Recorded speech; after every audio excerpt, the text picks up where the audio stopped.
All right, we're going to conclude section 13.8 in this video, and I'm going to start where I left off in our last lecture when we were working on page 882, problem number 30. And so just to recap of what the problem said, find one in the remaining exercise in the section, assume that the required extreme values exist. And now point out in this problem where we're using that statement when we get to that point. So 30, find the three positive numbers whose product is 48 and whose sum is as small as possible. Calculate the sum. So you look for that as small as possible or as large as possible in the problem. In our problem, it said the sum is as small as possible. So that means that that's going to be our objective. We come up with a function or an expression that represents that. So they said the sum as small as possible, and we just called that S. Then our constraint is that the product of the three numbers is 48. So whatever numerical value you're given in the problem is going to relate to your constraint equation.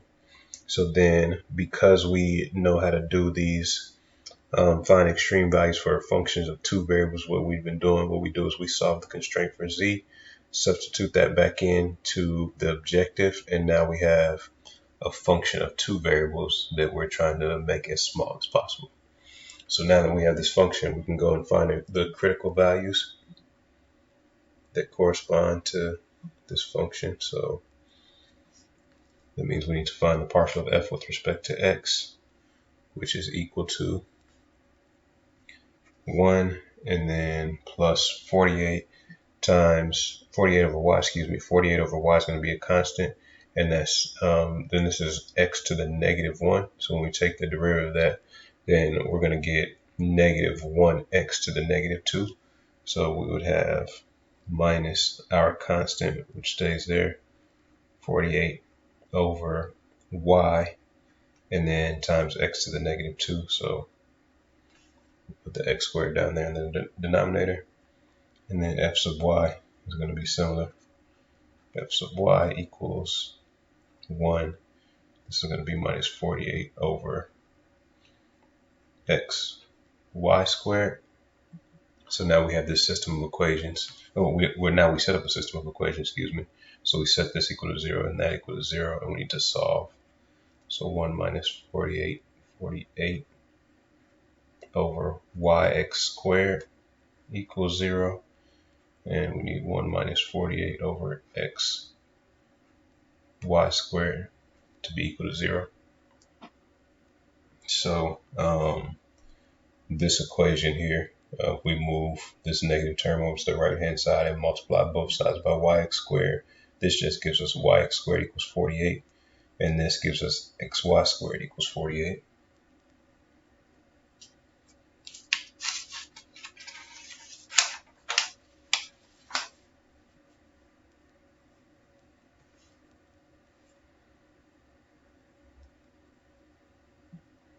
So we have yx squared equals 48, xy squared equals 48. So we can set these two equations equal to one another because of the 48.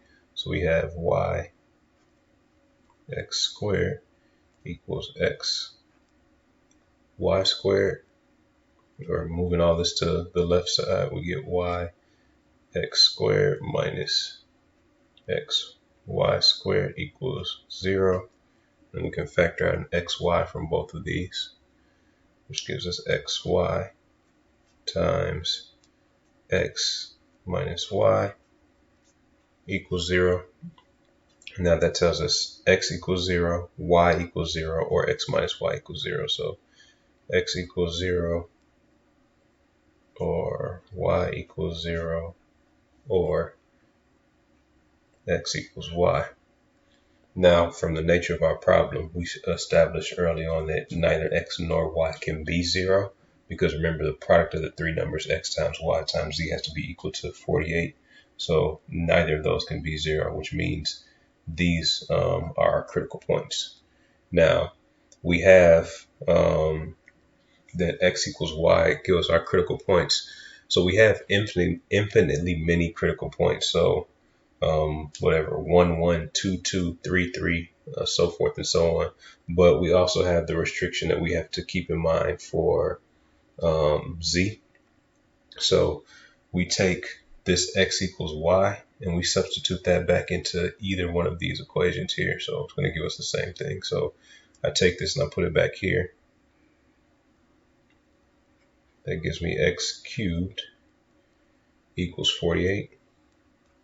Because we want to know what the actual values are for this problem. Because we're getting all these critical points with them, and there's also the z that comes into play. So we want to know what are the actual values, the actual numbers x, y, and z that are going to work for the problem that we're doing. So here, this gives us x equals the cube root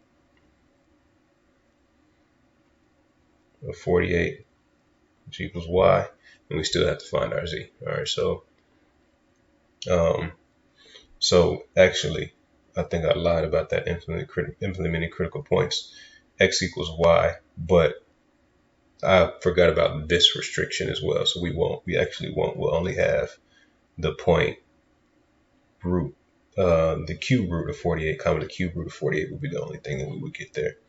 We will, well, I don't know that we will, but there are some problems where you do get infinitely critical points. You don't get this equal sum value. Now in this scenario, we were restricted by this 48 to that this x and y both have to be that number in particular. All right, so now our z, so we take our equation for z, which was somewhere, in our constraint, our z is equal to, so we got this from our constraint, z is equal to 48 over x times y. All right, so now we take this x and this y, we substitute those in here, which will give us 48 over 48 to the 1/3 times 48 to the 1/3. So this 48 to the 1/3, that's 48 to the 1/3, which gives us 48 to the 2/3.